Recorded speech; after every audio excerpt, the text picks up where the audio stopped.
say there are two sides to every story. Consider both before you form an opinion. Easier said than done. Look at the conflict in Ukraine. One side is dominating the global narrative. The other side has been proclaimed the villain. I'm talking about NATO and Russia. And while there's a solid case against Russia here, this story too has another side.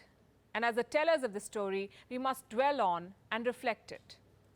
Vladimir Putin's aggression is being called out, and rightly so. Invading a sovereign country cannot be justified. But what led the world to the point of this invasion?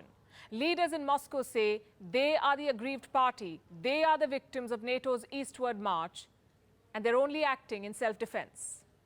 Here's why. Over the past 25 years, NATO has been creeping closer to the Russian border. Former Soviet states have become NATO members. This military alliance has technically absorbed the entire security belt of Moscow. Russia sees this expansion as a provocation. It hurts their security interests and won't end well for both sides, they said. The warnings were clear. NATO ignored them. Call it their myopia or arrogance. They downplayed Moscow's concerns, kept proceeding with new rounds of expansion until things blew up in Ukraine. Did NATO push Ukraine into this war? Hello and welcome to Gravitas Plus. I'm Palki Sharma Upadhyay, and today I want to discuss why NATO cannot escape the blame for what's unfolding in Ukraine. First things first, what is NATO? The North Atlantic Treaty Organization, a security alliance between North America and Europe. It was formed after the Second World War. The goal, they say, was to protect democratic freedom. On the 4th of April 1949, the North Atlantic Treaty was signed. This treaty was simply an anti-Soviet accord aimed at countering any future aggression by the USSR. It established a new balance of power in Europe. It promised all members collective security.